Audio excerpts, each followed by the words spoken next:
In our next chapter, we're going to be looking at how they go about predicting the results of elections. In the map, you can actually see something that's kind of interesting. This shows the results of the 2000 election, but you might notice that the red and blue on the map are not what we normally expect. Actually, the traditional colors that we use really didn't get started until the year 2000. Before that, Republicans wouldn't have been caught dead being the red party because that was the color of communism.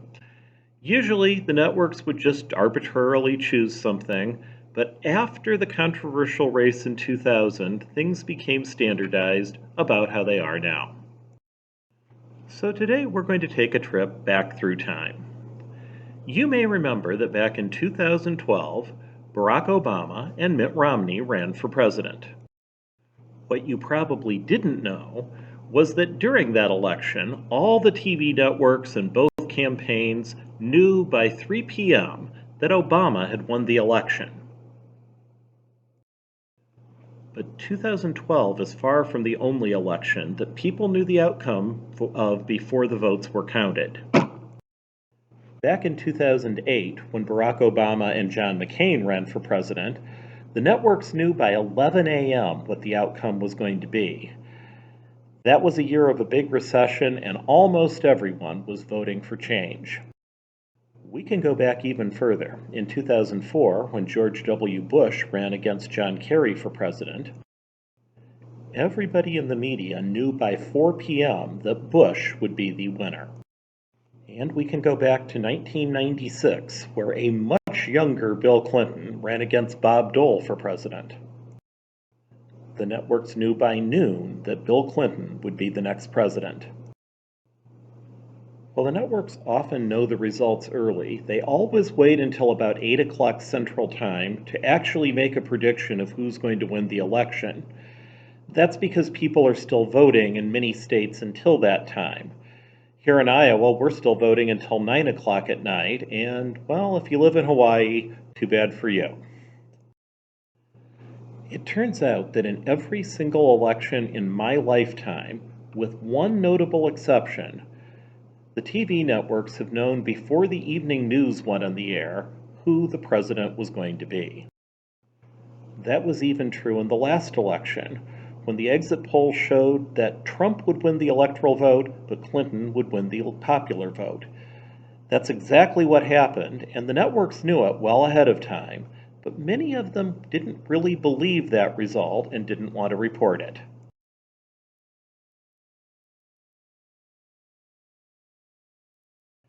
An obvious question is, why is it that the TV networks are almost always right when they make predictions about elections? There's actually a lot of reasons for that, some of which we've already looked into. The first thing is that they're careful to take a large, good sample. Large is a relative term, and we're going to find out that often a sample of as little as 30 can be considered large in statistics. However, the networks look at way more than that. In many election years, they've sampled as many as 10,000 voters. That seems like a lot of people, although when you consider that there's 100 million people that potentially could vote, it actually isn't all that enormous. For statistical purposes, though, 10,000 is very large. In recent years, they've sampled even more people. After the 2000 election, when the networks felt they were kind of embarrassed, they've actually sampled as many as 50,000 people for each election. More important than the size of the samples is the fact that before the election, the polls are constantly looking at what's going on in every state. Those of us in Iowa know that because we're often considered a toss-up state. What they want to do is to pre-sort the states and figure out which ones are red states and which ones are blue states. They do that because if you have an idea ahead of time what's going to happen, you don't need to ask nearly as many people. There are some states, like Utah for instance, that pretty much always vote Republican. States like Texas and Nebraska are also almost always red states. Similarly, you can look at a state like Massachusetts. That was Mitt Romney's home state, but he still lost it big. It almost always votes Democratic. You also don't need to ask a whole lot of people ahead of time to know that California or Illinois are likely to be Democratic states. What the networks try and do is put their main resources into states like Iowa that are likely to be toss-ups, states we sometimes consider purple states. Iowa is often a toss-up state. We voted for Obama and we voted for Trump. If you look at our congressional delegation, most of the representatives are Democrats, but our senators are Republicans. Typically, eastern Iowa tends to vote Democratic, western Iowa tends to vote Republican. If you look around us, you find states like Illinois and Wisconsin and Minnesota that are mostly Democratic states, and Missouri, Nebraska, and South Dakota that mostly vote Republican. We're right in the middle, and that's why we could go either way. After doing all those polls before the election, on election day itself, they do exit polls where they ask people, who did you vote for? The single most important part of how they do their estimation, though, is what we're going to look at as we go through this chapter. They find each candidate's percentage of the vote, but more important from a statistical point of view, they also calculate a margin of error, how far they're likely to be off in their estimate. And ideally, they should only call states where the margin of error is less than the margin of victory the candidate has. So here's a couple of examples. In a state like South Dakota, which usually votes Republican, they might do an exit poll and predict that the candidate is going to win South Dakota with 58% of the vote, plus or minus 3%. South Dakota would be a pretty safe state to call Republican, because even if you trim off 3%, you're still just down to 55, and that's still way more than the other candidate's going to get. On the other hand, you might have a state like Nevada, where in the last election there was an exit poll that said that the Democrat would win with 51% plus or minus 3%. Well, that could mean that they'd go as high as 54, but it could also mean that they only got 48% of the vote, and that would mean that the other side would win. That means Nevada is really a state that's too close to call in that election. So what we'll be learning about in the next chapter is that the mathematics of statistics tells us that if they do things right, they should have a confidence level. That's basically like the percent of the time they're right. That's between 95 and 99%. Now, if you think about it for a minute, if you're right 99% of the time, that still means you'd be wrong 1% of the time. So it's not absolutely certain. It is, however, about as certain as we can be. So the question people still ask today is what went wrong back in that very controversial election back in 2000, an election people in both parties still talk about today. Well, it turns out just about everything went wrong, but we're going to focus in on the polling and the predictions that they made in that election. Before the election was over, all the polls said that Florida would be too close to call. In fact, they predicted that both the Republican and Democratic candidates, George Bush and Al Gore, would get less than 50% of the vote. And in fact, the margin of victory would end up being way less than 1%. And a margin of error in most polls was typically about 3%. The majority of the polls did predict that Al Gore would win Florida, but by a very small margin of victory, much smaller than the margin of error. After the fact, CBS and ABC said that they felt pressure from advertisers to make election night exciting. And it turned out that around 9 p.m., both of those networks called Florida for Gore. On their map, Florida turned blue. But then later on, around midnight, Fox News called Florida for Bush. It turned out that their poll was also too close to call, and if you know anything about any of the network's political preferences, it's not really a surprise that ABC and CBS might call the election for the Democrat, or that Fox News would call it for the Republican. After Fox called things the opposite way, ABC and CBS took back their call, and they decided Florida was too close to call. Before long, Fox did the same, and for 2 weeks after the election, Florida was considered too close to call. Actually, there were 3 states that turned either gray or white on the map. The other 2 were Oregon and New Mexico, which before too long were officially called for Al Gore. Florida wasn't, and until a Supreme Court decision, it remained gray or white on the map. When people reviewed the polls later on, they found that both of the big media polls had some problems with them. The poll that ABC and CBS used ended up having a much higher percentage of minorities than what had actually voted in Florida. Now, some people would look at that and say, gee, maybe they were rigging their poll. But it turns out that that happens all the time. That's because on election night, they always want to tell you black people voted this way, and Hispanic people voted this way, and Asian people voted another way. And unless you ask enough people of all of those races, you can't come up with those breakdowns. However, asking more minorities than actually voted is likely to skew things in favor of a Democratic candidate. But Fox News had problems with their poll, too. What Fox did was they asked lots of voters in northern Florida and comparatively few in southern Florida. Florida is almost like 2 states in one.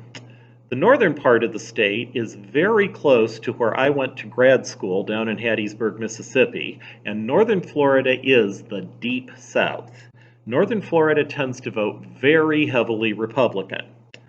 On the other hand, southern Florida, places like Miami and Fort Lauderdale, tend to mostly be home to people that have moved there from somewhere else. Either they've moved there from like New York and New Jersey and retired there, or they've moved there from the Caribbean. Both of those groups that live in southern Florida tend to vote heavily Democratic. So if you have more people from the northern part of the state than the south, you're likely to have a more Republican outcome. After the 2000 election, there were all kinds of investigations into things, and it turned out that there were actually mixed results in those investigations. That's because sometimes it's not entirely clear from a ballot exactly who people intended to vote for. It did turn out that more of the recounts showed that Gore would have won than Bush. That actually doesn't matter, though, because the Supreme Court ordered the recounts be stopped, and Gore ended up conceding the election, so George Bush was our president. So what that shows is that actually the polls the networks did were right on target even in that election. What they were saying was that it was too close to call, and the problem was that we had networks that called it anyway. So what we're going to look at as we go through this chapter is how do you make predictions like that? How do you estimate elections, and how do you estimate other things? Today we're going to talk about estimating percentages just like they do in elections. And to do that, we're going to take a look at some actual polls from the last election. In 2016, there was a poll in New Jersey that asked 312 people who they voted for. 178 said they voted for Hillary Clinton, 128 said they voted for Donald Trump, and 6 said they voted for other people. Since Clinton was the winner in that state, we're going to look at the question of estimating the percentage of what percent of people voted for Clinton in New Jersey. And we're going to do that with 95% confidence. So the first thing you might do is to just divide 178 people who voted for Clinton out of 312 total, and you end up with about 0.57 or 57%.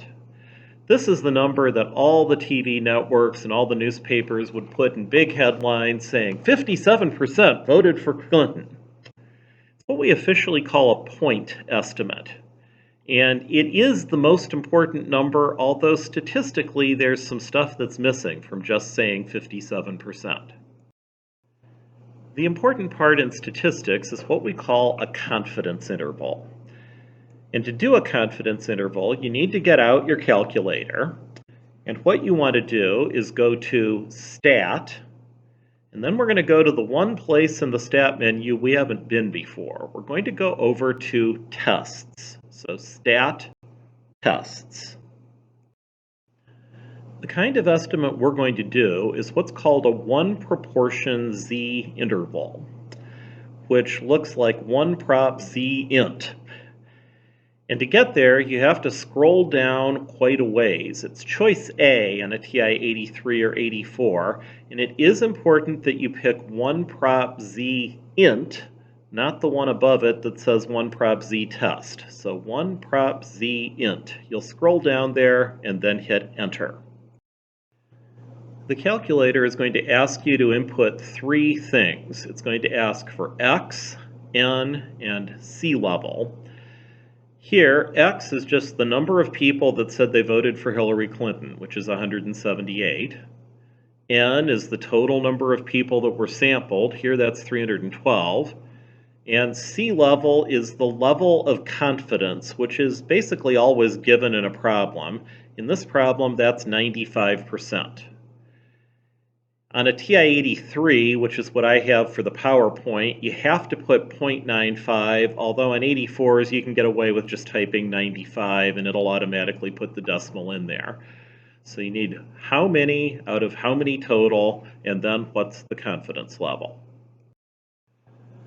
Once you press calculate, it pretty much immediately gives you an answer, and the important part that you need is what's in the parentheses. Basically, what this is saying is the lowest percentage Clinton was likely to get is 0.51559, and the highest possible percentage she's likely to have gotten is 0.62544. So really, instead of just saying 57%, we could say Clinton actually got between about 51.5% and 62.5% of the vote in New Jersey. What a news article would probably actually say is Clinton won 57% plus or minus 5.5% of the vote. That 5.5% is the margin of error, and all you do to get it is basically you just subtract the top number, 0.62544, minus the p that's given right below that, which is your point estimate. So 62.5 minus 57%, that's where 5.5% comes from. And it turns out that in New Jersey, actually, it was about 58% of people that voted for Hillary Clinton. So that's right in that range that we predicted.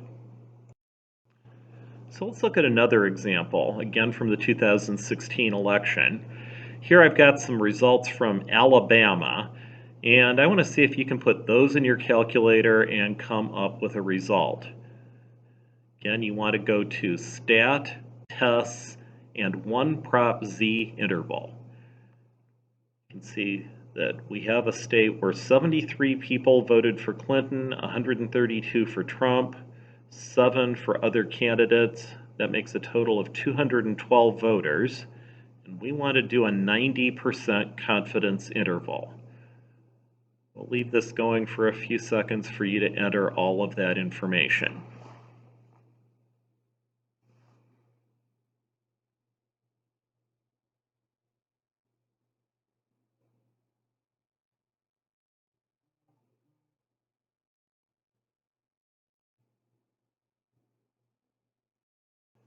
So if you did things right, you can see that X should be the 132 that said they voted for Trump. N is 212 total people, and the sea level is 90% or 0.9. Here, when we get done, you can see that the actual percentage for Trump should be between about 57 and 68%. Again, you could find the margin of error by just taking 0.6774 minus 0.6226. That's going to give you something a little bit less than 6%. And it turns out that in the actual election in Alabama, when votes were actually counted, about 63% voted for Trump. So again, that's right within the range that we said. And we'll look at one more example. There was an exit poll in Pennsylvania that looked at 611 voters. That's more than in the other states because Pennsylvania often is a toss-up state. In that poll, 297 said that they voted for Hillary Clinton, 292 said that they voted for Trump, and 22 said they voted for other people. And here it says to find a 99% confidence interval. So again, we'll give you a little bit of time to see if you can put those numbers in your calculator.